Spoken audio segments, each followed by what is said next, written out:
너무 좋아요. 내 평생 살아온 걸 돌아보니까 참 주의 은혜. 우리가 2023년 365일을 살고 오늘 마지막 한 날. 나는 65일밖에 안 산 것 같은데 나 300일은 산 기억이 없어요. 왜 이렇게 짧아요? 2023년은 65일밖에 없었던 것 같은 그런 느낌. 언젠가는 우리 인생에 또 딱 하루 남는 그런 날이 올 거예요. 딱 하루 남았어요. 내일은 없어요. 내일은. 그런 날이 참 우리에게 놓여 있을 적에 우리 무슨 생각을 할까? 순간순간 쫙 우리 살아온 삶을 돌아보면서 2023년에는 어떤 일들을 추억하게 될까? 국민일보가 목사님들 414명에게 2023년 금년 한 해 동안 정말 기억하고 싶지 않는 것, 그거를 지워버리고 싶은 것, 아니면은 휴지통에 넣어버리고 싶은 것, 그게 뭐냐? 1대1로 면접을 해서 쫙 프로테이지를 짜는 걸 보니까 제일 먼저가 게으름.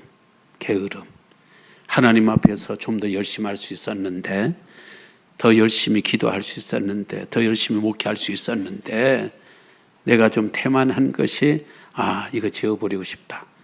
이 나의 게으름을 휴지통에 넣어버리고 싶다. 두 번째, 가정에 충실하지 못한 것. 여러분, 목회자의 삶을 아시죠? 목회자는 경찰과 의사와 같아요. 언제라도 24시간 대기해요. 어디 놀러 가려고 계획했다가도 교인들에게 상의나고 무슨 일이 나면 목회자의 가정은 다 포기해요. 경찰들의 이 모든 게 다 포기해요. 의사들의 환자가 그러면 당직이 아니어도 그냥 달려가야 돼요. 그러다 보니까 가정에 충실할 수 없는 게 늘 아쉬움이에요. 금년에도 목사님들은 다 그런 생각을 갖고 있더라. 세 번째가 건강이에요. 특히 건강하지 못한 목사님들이 계셨던가 봐요. 이 건강하지 못한 게 진짜 이거 지워버리고 싶다. 네 번째가 경제적인 문제예요. 지금 한국 교회, 대한민국 경제는 꼭 같습니다. 지금 금년에 대한민국 경제가 막 바닥을 치니까 너무 여러분들이 힘든 것처럼 여러분들이 힘들면 교회도 힘들거든요. 작은 교회들은 재정이 말할 수 없어요. 우리가 지원하는 아무개 목사님이 강원도로 이번에 갔는데 사례비를 50만 원 받는다. 50만 원 받는다고 그래요. 그냥 항상 우리가 이 재정적으로 그냥 어려움을 당한 거예요. 그 다음 보니까 교인들과의 그 인간관계, 교인들 관계, 잘못한 관계, 그리고 말 실수, 그리고 또 감사하지 못한 것, 또 불평이 많았던 것, 너무 창피하고 부끄러워서 이런 것들은 전부 다 휴지통에 넣어버리고, 그리고 지우개가 있으면은 지워버리고 싶다라는 이야기예요. 여러분들은 어때요? 2023년 좋은 일도 있었지만은 지워버리고 싶은 그런 일들이 있잖아요. 금년에 우리 교회는 3분을 하나님께로 보내드렸어요. 우리 또 장로님도 엊그제 가셨고, 또 권사님도 엊그제 가셨고, 또 아무개 아빠도 참 가서 우리 마음속에 아픔이 되고 그러는데, 유족들 입장에서는 2023년 없었으면 좋겠어요. 2023년은 그냥 패싱해가지고 그럼 죽음도 없을 거잖아요. 사별도 없을 거잖아요. 윤정은은 마음 세탁소라는 책을 썼어요. 마음 세탁소. 메리골드 마음 세탁소. 마음을 세탁하는 세탁소. 그런 게 있을까? 그 문장이 이런 문장이 나와요. 마음의 얼룩을 마법처럼 지워드립니다. 세탁소에 오면, 마음 세탁소에 오면은 당신의 얼룩을, 이거는 상처거든요. 이게 슬프거든요. 이거는 힘들었던 일들이, 그 모든 것들을, 얼룩되었던 것들을 우리 마음속에서 지워주겠다라는 이야기예요. 우리 박 집사님의 블로그에서 읽다 보니까 그런 내용이 나와서 참 좋구나, 그런 생각을 했어요. 여러분은 뭘 지우고 싶어요? 하나님께서 딱 오늘 오셔서, 야, 너 인생 가운데 특히 2023년에 세 가지를 기회를 주겠다. 뭐를 없애겠느냐? 어떤 실패, 어떤 실수, 어떤 부끄러움, 어떤 죄송함, 지워버리고 싶은 얼룩은 무엇일까요? 우리는 그 얼룩을 갖고 오늘 하나님 앞에 마지막 날 서 있습니다. 대한민국 교수들은 2023년 대한민국의 오늘을 한마디로 정리하는 사자성어로 결리망의를 택했습니다. 결리, 이를 보니, 이득을 보니 망리, 의를 버리더라. 무슨 말이에요? 지금은 정이고 공이고 의로움이고 없는 거예요. 돈 되는 일이라면, 나에게 이익되는 일이라면 의를, 정의를 버리는 이런 세상. 그래서 대학 교수들은 각자도생이라는 그런 단어를 썼어요. 각자도생이 뭐예요? 각자가 알아서 자기 길길을 찾아 나선다는 거예요. 여기는 법이 없는 거예요. 여기는 정의가 없는 거예요. 여기는 의리가 없는 거예요. 나한테 이익이 되고 내 편이면은 무조건 다 좋은 거예요. 의는 그만큼 망각하고 잊어버리는 거예요. 오늘 이 본문의 말씀은 각자 도생의 삶을 사는 사람들이 이야기예요. 각자 도생이 뭐예요?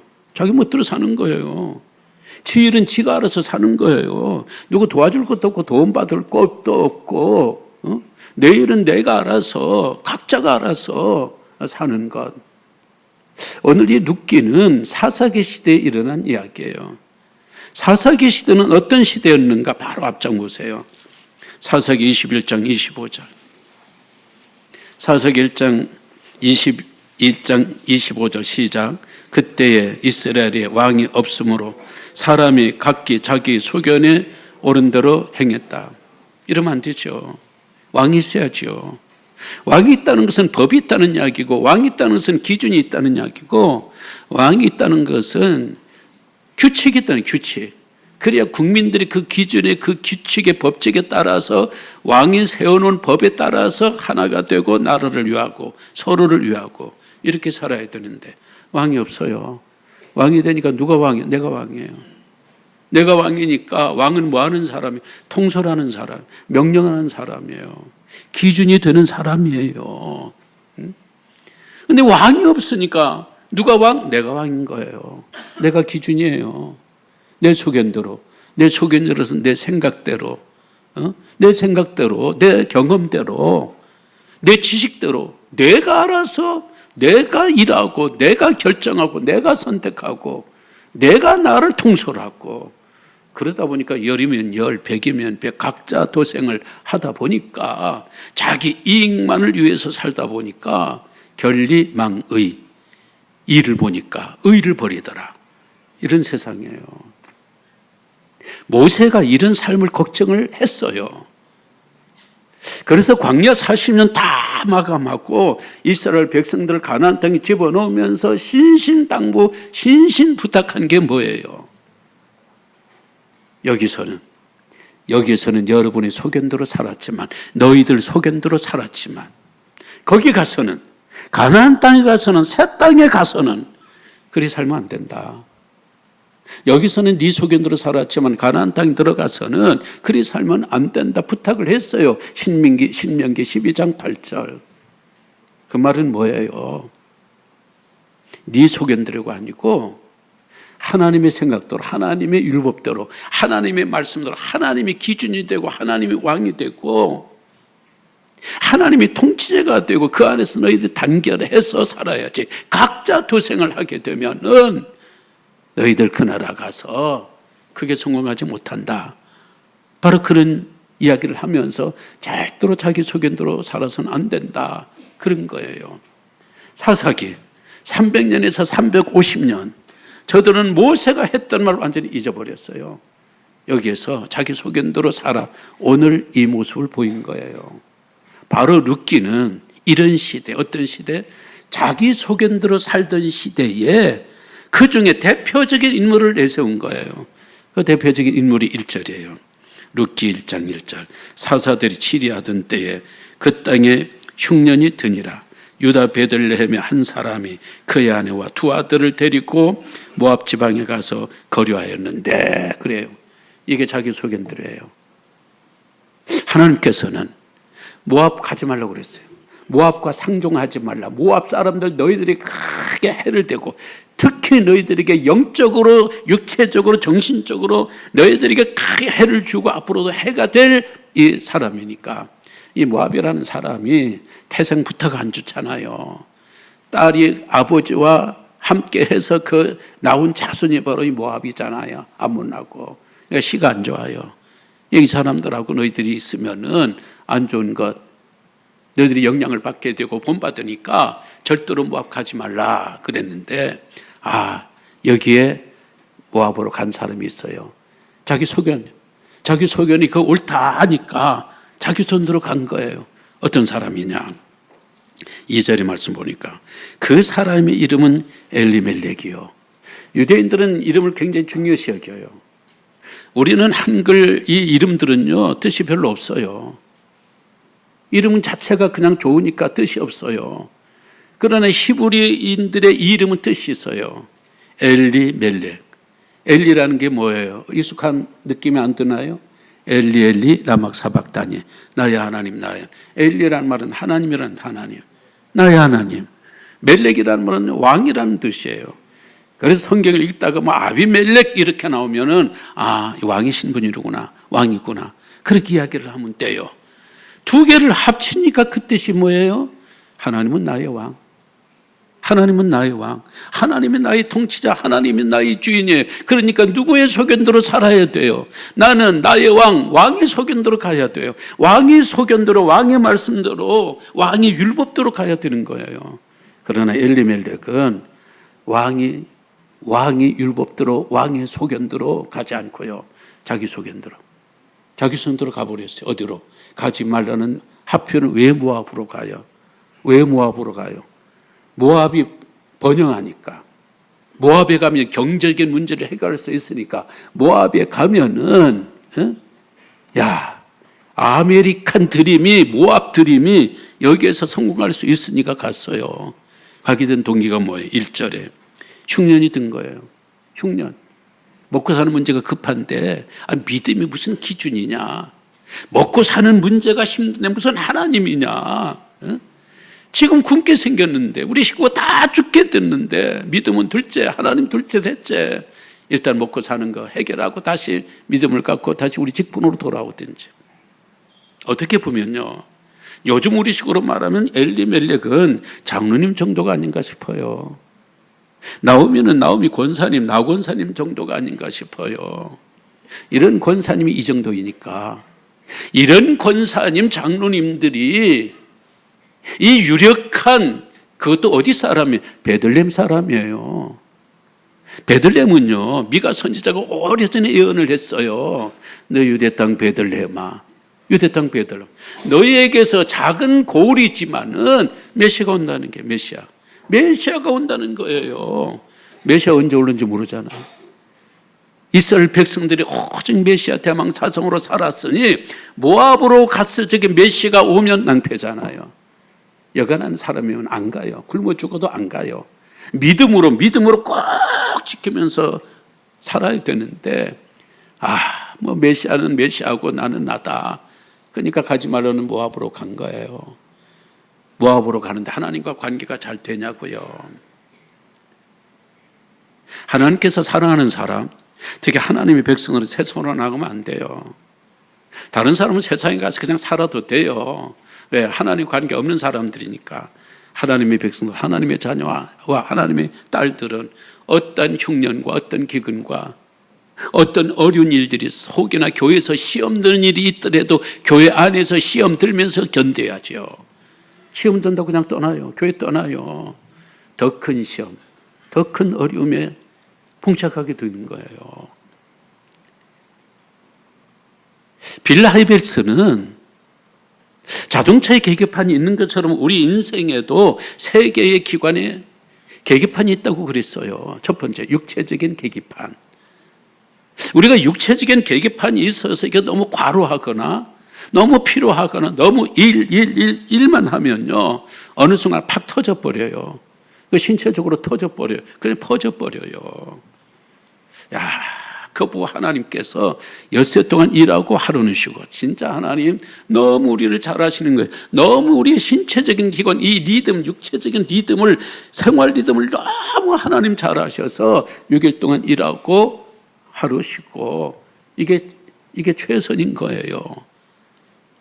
이게 쉬어야 돼요. 영적인 계기판. 영적인 계기판은 하나님과의 관계를 잘 유지를 해야 돼요.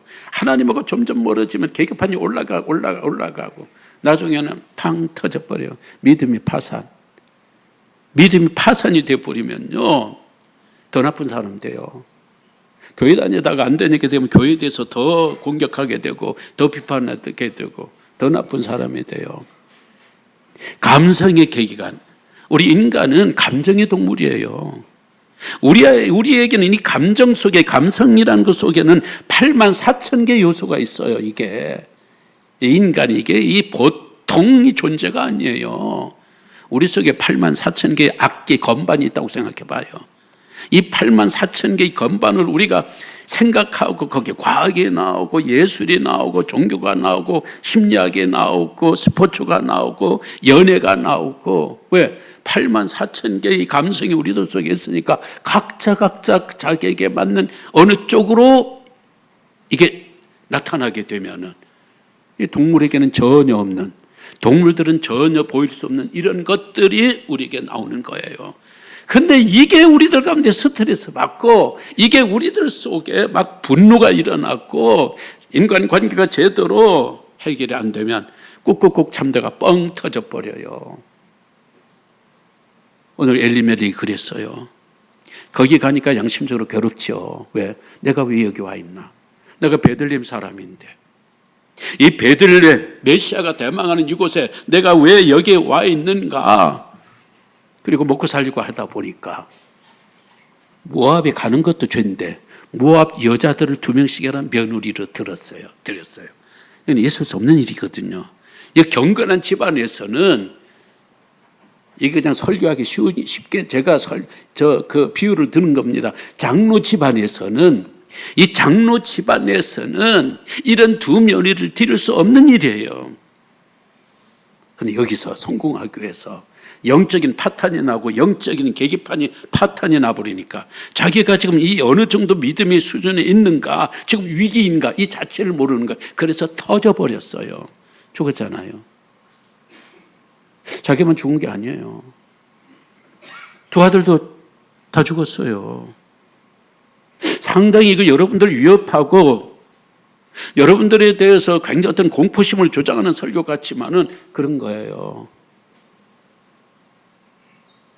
이 엘리멜렉은요, 잘못된 주파수, 하나님 방송에 맞췄어야 되는데, 하나님 방송에 영적 다이얼을 맞췄었는데, 지금은 기근이 오고 흉년이 오고 어렵더라도 이리 돌려보고 저리 돌려보고 하나님 앞에 계속 다이얼을 맞췄으면은, 조금만 참았으면 베들레헴에서 아름다운 음악이 나오고 즐거움이 나오는데, 그러나 모압 방송에 다이얼을 맞추려고 자꾸 모압 방송이 주파수에 맞추다 보니까 이런 파탄이 일어나 버리고 말았어요.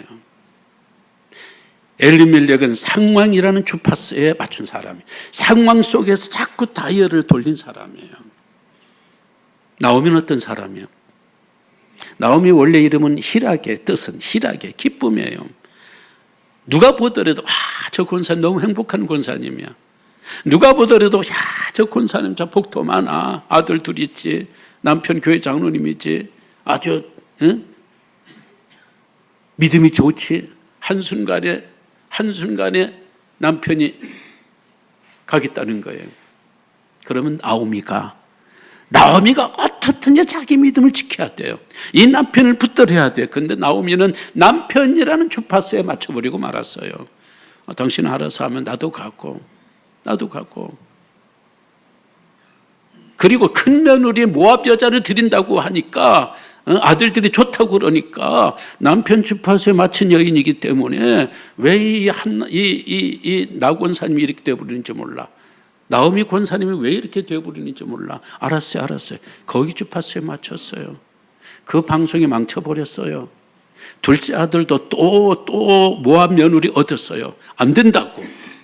큰 며느리는 그래도 둘째 며느리만큼은 안 된다고. 하나라도 우리 동족을 우리 며느리로 삼아야 우리가 다시 베들레헴으로 돌아가고, 그래야 하나님 앞에서나 우리 베들레헴 우리 친인척이든지 고을 사람들에게 우리가 그래 더 체면이 있는 거 아니냐고. 둘째만이라도 모압 사람 안 된다고. 이렇게 끝까지 이 다이얼을 붙들고 하나님 앞에 어느 정도 주파수를 맞춰 놓아야 되는데 남편이 하자는 대로 그냥 따라간 거예요. 두 아들 다 죽었어요. 나오미가 나중에 집으로 돌아왔을 적에 사람들이 나오미 왔다 하니까 나오미가 뭐라고 그랬어요? 나를 나오미라고 하지 말라. 앞으로 내 이름을 말하라고 말하라는 쓰다.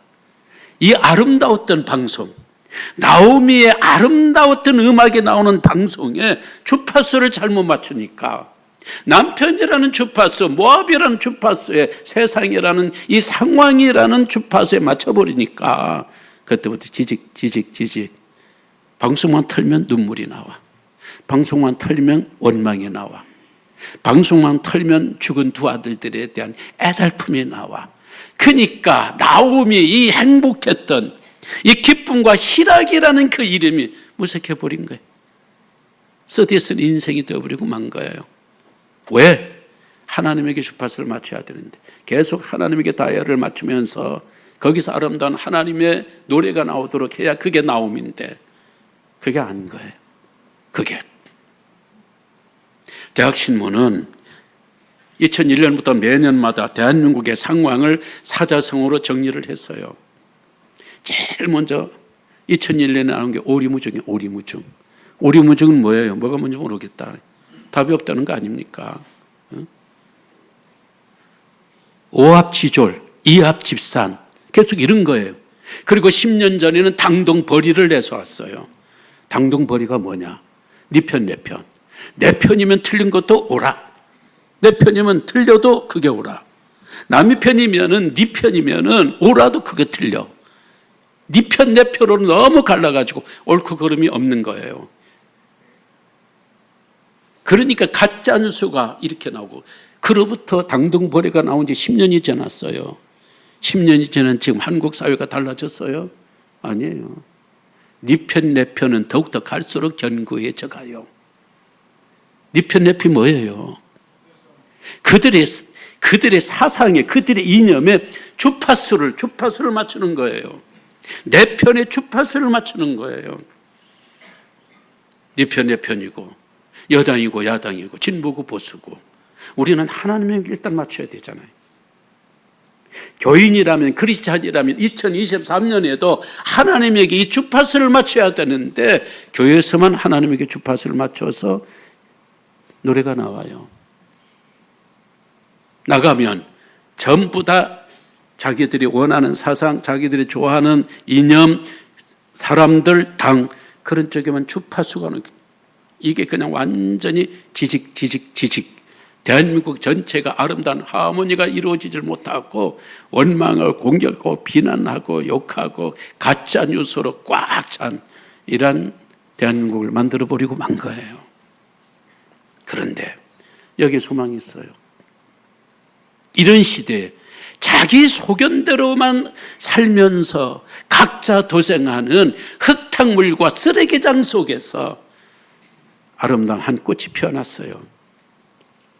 그 꽃이 룻이라는 꽃이에요. 룻은요, 자기 소견대로 사는 시대에 이방인이잖아요. 홀로 된 여인이잖아요.